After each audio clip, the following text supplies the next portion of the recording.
Hola, ¿qué tal? Vamos a seguir trabajando con la progresión 12 de la materia de ciencias sociales.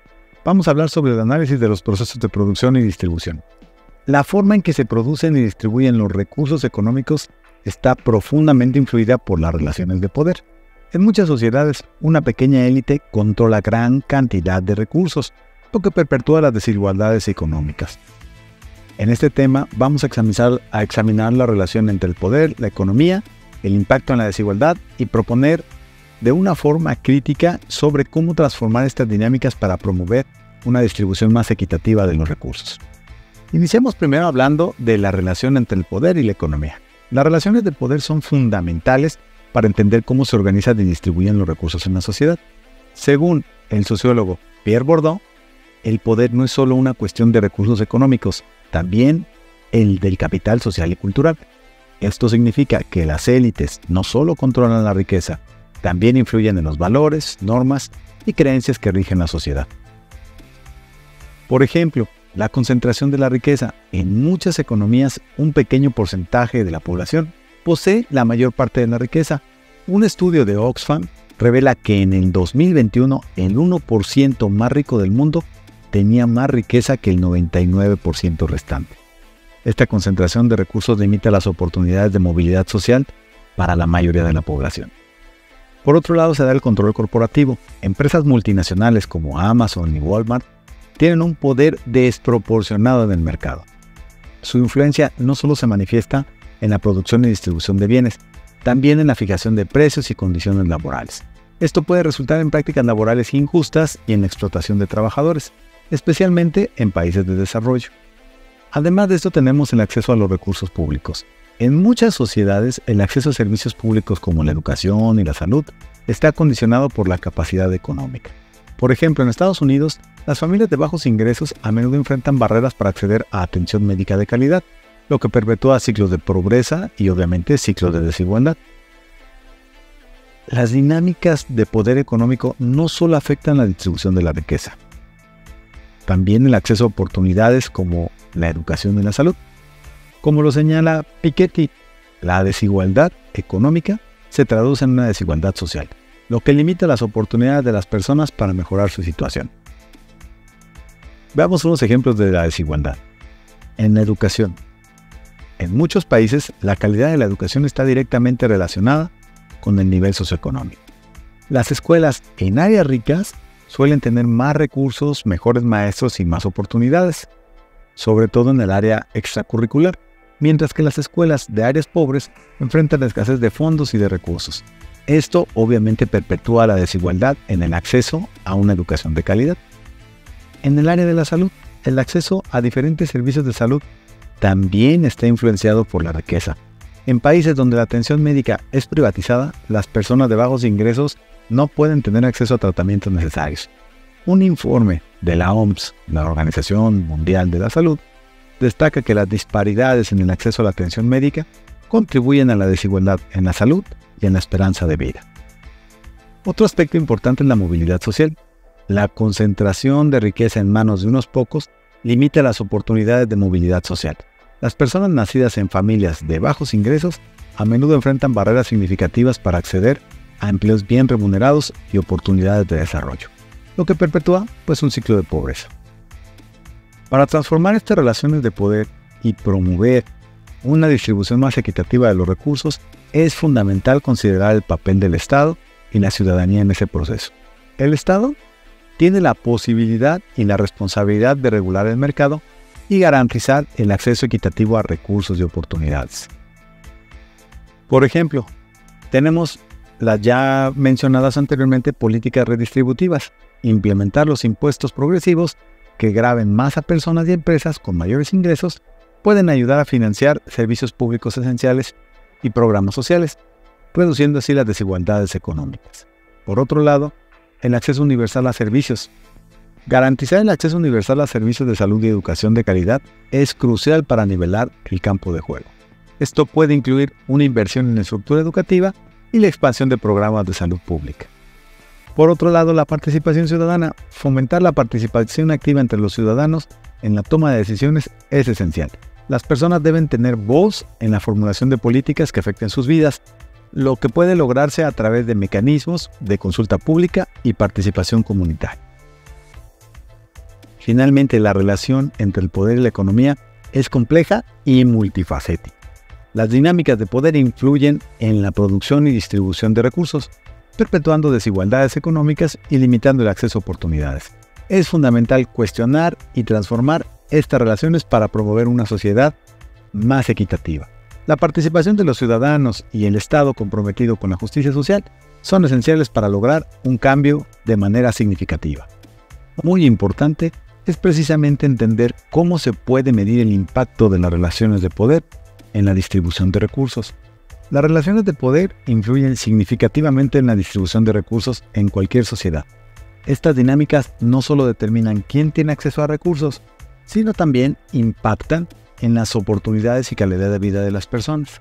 Medir el impacto de estas relaciones en la distribución de recursos requiere un enfoque multifacético, que considere diversas dimensiones de poder y sus manifestaciones en diversos contextos. A continuación, vamos a presentar algunas estrategias y métodos para evaluar esta influencia, respaldadas por conceptos y ejemplos relevantes. El análisis de concentración de los recursos. Una de las formas más directas de medir el impacto de las relaciones de poder en la distribución de recursos es a través del análisis de la concentración de la riqueza y de los recursos. Habíamos mencionado el informe de Oxfam, que decía que el 1% del mundo, el 1% más rico del mundo posee más riqueza que el 99% restante. Obviamente en este análisis debemos incluir estadísticas de riqueza, que es recopilar datos sobre la distribución de la riqueza en diferentes sectores de la población, como ingresos, propiedades y activos. Esto puede ayudar a identificar la disparidad económica y cómo éstas se relacionan con dinámicas de poder. Los índices de desigualdad. Utilizar índices como el conflicto de Gini, índices como el coeficiente de Gini, que mide la desigualdad de la distribución de ingresos para evaluar cómo las relaciones de poder contribuyen a la desigualdad económica. Un coeficiente de Gini más alto indica una mayor desigualdad. El estudio de casos. Analizar casos específicos de países o regiones donde la concentración de poder económica ha llevado a desigualdades significativas. Por ejemplo, en Brasil, la concentración de tierras en manos de unos pocos ha perpetuado la pobreza en las comunidades rurales. Ahora, vamos a evaluar las oportunidades. El acceso a oportunidades como la educación y atención médica es otro indicador crucial del impacto de las relaciones de poder.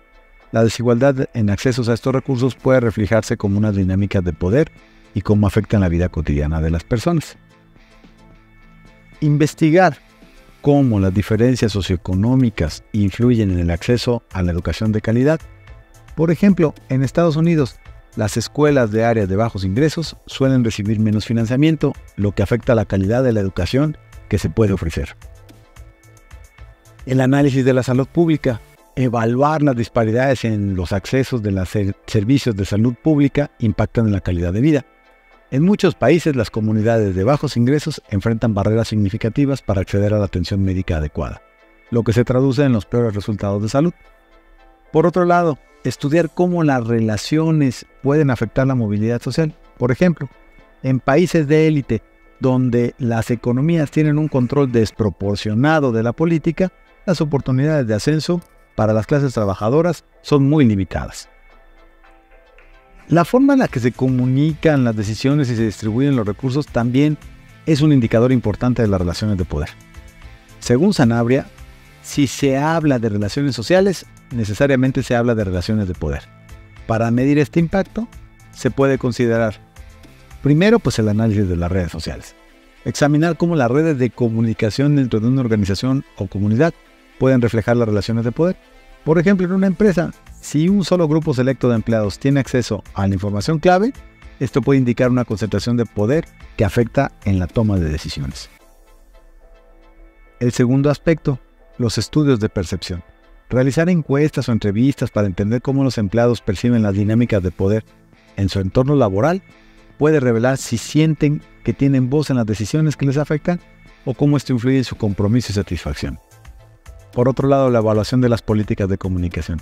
Analizar las políticas de comunicación de una organización o institución para determinar Si promueven la transparencia y la inclusión, esto puede ayudar a identificar si hay barreras que limitan la participación de ciertos grupos. Por otro lado viene la participación ciudadana y el poder político. La participación ciudadana es un aspecto crucial para medir los impactos de las relaciones de poder en la distribución de recursos. La capacidad de los ciudadanos para influir en las decisiones políticas puede determinar cómo se distribuyen los recursos en una sociedad. Evaluar la tasa de participación dentro de las elecciones y referendos para comprender cómo las relaciones de poder afectan la representación política. Un bajo nivel de participación puede indicar que ciertos grupos estén excluidos de procesos políticos. Por otro lado, los estudios de activismo y movimientos. Investigar cómo los movimientos sociales han influido en la política y la distribución de recursos. Un ejemplo, el movimiento por los derechos civiles en Estados Unidos logró cambios muy significativos en la legislación que mejoran el acceso a recursos para comunidades marginadas. Y la evaluación de políticas públicas, analizar cómo se desarrollaron e implementaron las políticas públicas en relación a la participación ciudadana. Esto puede incluir la revisión de procesos de consulta pública y cómo se incorporan las opiniones de diferentes grupos en la toma de decisiones. Medir el impacto de las relaciones de poder en la distribución de recursos es un proceso complejo que requiere un enfoque multidimensional. Al considerar la concentración de recursos, el acceso a oportunidades, las dinámicas de comunicación y la participación ciudadana, se puede obtener una comprensión más completa de cómo las relaciones de poder influyen en la vida de las personas. Esto no solamente es fundamental para identificar las desigualdades, también para desarrollar estrategias que promuevan una distribución más equitativa de los recursos de la sociedad. A continuación me gustaría mostrar cómo podemos explicar estos contenidos en un sentido más lúdico, más sencillo. Vamos a hablar de la relación de poder y los juguetes. Imagina que tienes muchos juguetes y tus amigos quieren jugar contigo, pero tú decides que solo algunos de ellos pueden jugar con tus juguetes favoritos. Esto es como tener relaciones de poder. Tu poder es el que decide quién puede usar cosas y quién no.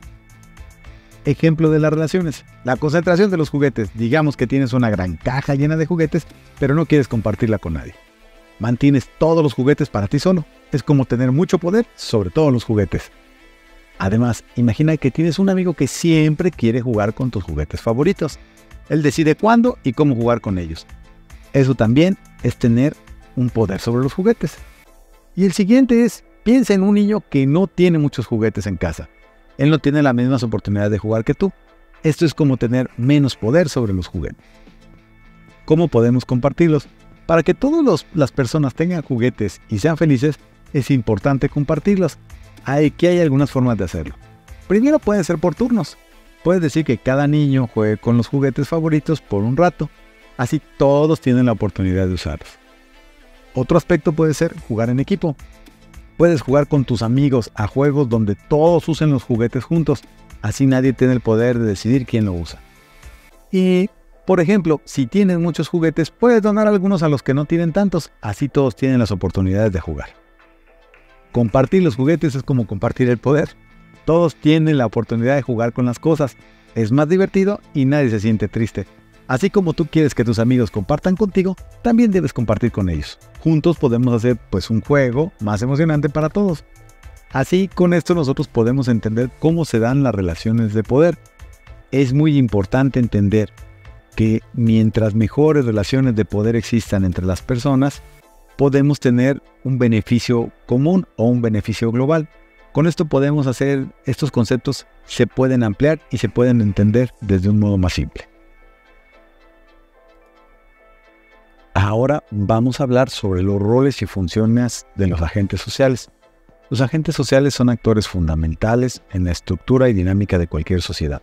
Estos agentes incluyen individuos, grupos, instituciones y organizaciones que interactúan y se relacionan entre sí, desempeñando roles específicos que pueden reforzar o desafiar las relaciones de poder existentes.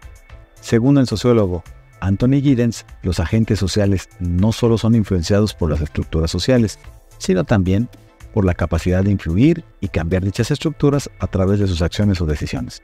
Por ejemplo, las organizaciones no gubernamentales llamadas ONG a menudo desafían las dinámicas de poder al abogar por los derechos humanos y la justicia social. Estas organizaciones pueden cuestionar las políticas gubernamentales y promover cambios legislativos que benefician a grupos marginados. Otro ejemplo es Amnistía Internacional. Este es otro claro ejemplo de cómo una organización no gubernamental, ONG, trabaja incansablemente para proteger los derechos humanos a nivel global. Ahora hablemos de la interacción y el poder. La interacción entre los agentes sociales puede ser colaborativa o conflictiva, dependiendo de los intereses y los recursos de poder involucrados. Michel Foucault, un destacado filósofo francés, argumenta que el poder no es simplemente una estructuración jerárquica, también se encuentra en todas partes y es ejercido a través de las relaciones sociales. Para él, el poder es omnipresente, se manifiesta en todas las interacciones cotidianas entre los individuos y las instituciones. Un ejemplo de esta dinámica es el diálogo entre el Estado y los movimientos sociales. Los movimientos sociales como el movimiento feminista, el movimiento de derechos civiles, han jugado un papel crucial en la influencia de la toma de decisiones políticas. Estos movimientos utilizan diversas estrategias, desde protestas y manifestaciones hasta campañas de concientización para presionar al Estado y lograr cambios significativos en la sociedad. Es muy importante comprender cómo nosotros nos vinculamos con nuestro entorno a través de estas interacciones y cómo podemos usar esta comprensión para participar activamente en una transformación social. Pierre Bourdieu, un sociólogo francés, introduce el concepto de habitus para explicar cómo las prácticas sociales y las estructuras de poder se internalizan en los individuos. Según él, el hábitus es un conjunto de disposiciones duraderas que guían nuestras percepciones, pensamientos y acciones en el mundo social. Al entender nuestro hábitus y las estructuras de poder que nos rodean, podemos tomar decisiones más informadas y participar de manera más efectiva en la transformación social. Por ejemplo, al reconocer la desigualdad de género en nuestra sociedad, podemos trabajar para promover la igualdad de género a través de la educación, la legislación y la acción comunitaria. Los agentes sociales desempeñan roles cruciales en la sociedad, interactuando de maneras que pueden reforzar o desafiar las relaciones de poder existentes. La comprensión de estas dinámicas de cómo nos vinculamos con nuestro entorno es esencial para participar activamente en la transformación social. Al estudiar a algunos teóricos como los que vimos, Giddens, Foucault o Bourdieu, podemos obtener una visión más profunda de las complejas interacciones sociales y poder y utilizar ese conocimiento para promover un cambio positivo en nuestra sociedad. En la parte final de esta progresión, vamos a hablar sobre las dinámicas sociales y las normas. En el transcurso de las progresiones anteriores hemos hablado del establecimiento de ciertas normas para controlar lo que sucede en el entorno. Las normas son reglas que guían el comportamiento de los individuos dentro de una sociedad. Estas pueden ser formales, como las leyes establecidas por el Estado, o informales, como las expectativas culturales y sociales. Es crucial evaluar si estas normas siguen siendo pertinentes y justas en un contexto actual, ya que puede reforzar o desafiar las relaciones de poder existentes. Las normas sociales son reglas informales que surgen de la interacción entre miembros de la comunidad. Estas pueden variar según la cultura y el contexto, y su incumplimiento suele conllevar sanciones sociales como rechazo o desaprobación. Y por otro lado, las normas jurídicas, que son reglas formales establecidas por el Estado a través de leyes y códigos. Su incumplimiento puede acarrear sanciones legales como multas o penas de prisión. Para Durkheim, las normas sociales son un hecho social, es decir, una realidad exterior al individuo que lo condiciona y lo obliga. Esto significa que las normas, tanto sociales como jurídicas, tienen un impacto significativo en la forma en que nos comportamos y en las relaciones de poder que establecemos en la sociedad. La lucha de los derechos civiles en diferentes partes del mundo refleja la reevaluación constante de las normas, que aunque legales, pues no siempre son justas porque la sociedad va cambiando y con el tiempo tenemos que reformarlas. Por ejemplo, las leyes que prohíben el matrimonio entre personas del mismo sexo fueron cuestionadas y finalmente derogadas en muchos países, gracias a movilizaciones de la sociedad civil y al reconocimiento de que estas normas vulneraban derechos humanos, hemos cambiado. Según algunos filósofos, las normas deben ser evaluadas en función de su capacidad para promover el desarrollo humano y la justicia social. Esto implica que las normas deben adaptarse a los cambios sociales y a las nuevas realidades, para asegurar que sigan siendo pertinentes y que no perpetúen injusticias históricas. Las normas pueden reforzar o desafiar las relaciones de poder existentes. Por ejemplo, las leyes que protegen la propiedad privada pueden favorecer a quienes ya poseen recursos, mientras que las normas que garantizan el acceso universal a la educación y a la salud pueden promover igualdad de oportunidades. Para Bourdieu, el capital cultural y social son importantes como el capital económico en la reproducción de las desigualdades. Esto significa que las normas informales, como las expectativas culturales y las redes de contacto, también tienen un impacto significativo en las relaciones de poder. Para poder participar en la creación y modificación de normas que promuevan la equidad y la justicia social, es fundamental conocer nuestros derechos y los mecanismos de participación ciudadana. Estos incluyen el voto en las elecciones, la participación en las consultas públicas, la movilización social y la incidencia en políticas públicas. Para el filósofo John Rawls, una sociedad justa es aquella en la que las instituciones están organizadas de tal manera que benefician a los menos favorecidos. Esto implica que el Estado debe garantizar que las normas, tanto sociales como jurídicas, reflejen las necesidades y aspiraciones de todos los ciudadanos, especialmente de los grupos más vulnerables. Las normas sociales y jurídicas tienen un impacto significativo en la relación de poder y justicia social. Es fundamental evaluar constantemente la vigencia y pertinencia de estas normas y participar activamente en su creación y modificación para asegurar que promuevan la equidad y el desarrollo humano. Por ejemplo, existen algunas normas que han cambiado significativamente en la historia. Vamos a mencionar algunas. La primera puede ser las normas del matrimonio y la familia. La primera, obviamente, el matrimonio entre personas del mismo sexo. Durante gran parte de la historia, el matrimonio se ha considerado una unión exclusivamente entre hombre y mujer. Sin embargo, en las últimas décadas, muchos países han reconocido que el matrimonio entre personas del mismo sexo, este cambio refleja una evolución en la percepción de la diversidad sexual y de los seres humanos. Países como Países Bajos, precisamente, en 2001 y España en el 2005 fueron pioneros en legalizar estas uniones, lo que ha llevado a un cambio significativo en las normas sociales que tienen que ver con la familia. Los roles de género en la familia.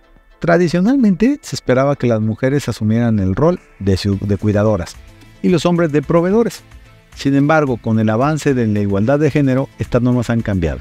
Hoy en día es común que las parejas compartan responsabilidades domésticas y laborales, lo que refleja un cambio en las expectativas sociales sobre el papel del hombre y mujer en la familia. Las normas sobre la crianza de los hijos. Las normas sobre la crianza de los hijos también han evolucionado. En el pasado se valoraba la disciplina estricta y el castigo físico. Sin embargo, hoy en día muchas familias adoptan enfoques más positivos y comprensivos, fomentando la comunicación y el respeto mutuo. Este cambio se ha visto influenciado por las investigaciones sobre el desarrollo infantil y la psicología. Fíjense bien, en muchos países las normas sociales han cambiado en relación a la raza y la diversidad.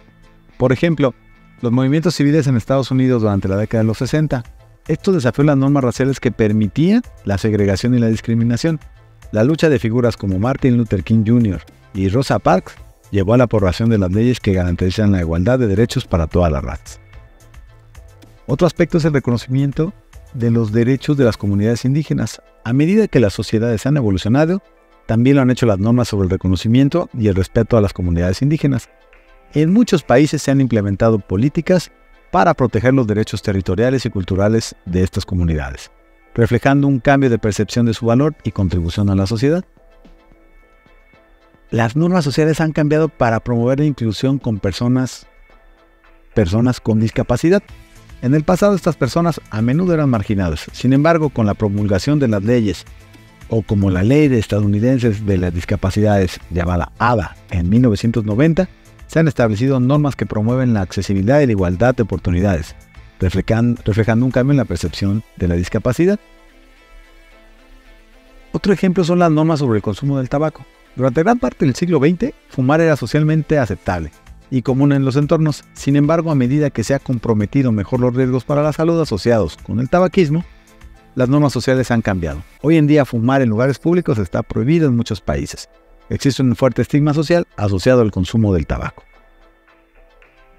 Las normas sobre la alimentación han cambiado con el tiempo, especialmente en relación a la salud y el bienestar. En las últimas décadas ha habido un aumento en la conciencia sobre la importancia de una dieta equilibrada y la actividad física. Esto ha llevado a un cambio en las normas sociales que promueven estilos de vida más saludables. Finalmente tenemos normas del uso de la tecnología, porque con el auge que ha tenido, estas normas sociales sobre el uso de dispositivos electrónicos ha cambiado. Por ejemplo, el uso de teléfonos móviles en el ámbito social ha llevado a nuevas normas sobre la etiqueta, como no usar teléfono durante comidas o reuniones. Este cambio refleja la necesidad de adaptarse a las nuevas realidades sociales y tecnológicas.